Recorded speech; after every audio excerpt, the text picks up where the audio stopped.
দুইটি রাক্ষসীর জন্য বনের সমস্ত পশু পাখিকে ধরে নেয়। একটি বিশাল সবুজ জঙ্গলে বসবাস করত নানান ধরনের পশু পাখি। আর তার পাশের একটি গভীর জঙ্গলে বসবাস করত চারটি রাক্ষস। দুইটি পুরুষ রাক্ষস দুইটি মহিলা রাক্ষসকে ভীষণ ভালোবাসতো। তারা দুইজন একে অপরের আড়ালে প্রতিদিন পশু ধরে আনতো তাদের ভালোবাসা রাক্ষসের জন্য।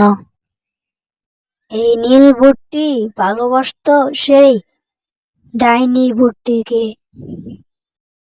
তারপর এটা ধরে নিয়ে তারা জবাই করত এবং সেটাকে কেটে কেটে কাঁচা আস্ত রক্ত খেত। অন্যদিকে জিন ভুট্টি আরেকটি রাক্ষসকে ভালোবেসে প্রতিদিন সে পশু পাখি ধরে ধরে খাওয়াতো। যারা যারা লাইক এবং সাবস্ক্রাইব করনি করে দাও। এই পশু পাখিগুলোকে সে তার জাদুর সাহায্যে সেখান থেকে নিয়ে যেত এবং গিয়ে তার রাক্ষসী রানীর সাথে তারা আড়ালে একা একা খেত। তারা যে পশু খায় এটা অপর দুজন রাক্ষস জানতো না, আর অপর দুজন রাক্ষস যে পশু খায় এটাও তারা দুইজন জানতো না। একদিন একটি ময়না পাখি সমস্ত কিছু দেখে ফেলে এবং গিয়ে রাজামশাইকে সব কিছু খুলে বলে। আর তারপর রাজামশাই এগুলো শুনে রেগে মেগে ফায়ার হয়ে যায়। তারপর রাজামশাই জোরে জোরে চিল্লাতে থাকে। এগুলো শুনে সমস্ত পশু পাখি এসে পড়ে, আর সমস্ত কিছু জানার পরে তারা অনেক কান্না করে। আর রাজামশাই বলে, আমি ছাড়বো না এই রাক্ষসদের।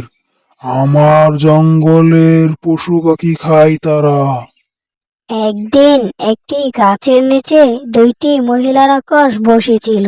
রাজা মশাই সিংহ বাদরকে নিয়ে সেখানে উপস্থিত হয় এবং সে গিয়ে বলে, কিরে রাক্ষসীরা, তোদের কি আমি বিশ্বাস করে আমার পাশের জঙ্গলে থাকতে দিতাম, আর তোরাই নাকি আমার পশু পাখিকে খেয়ে ফেলিস?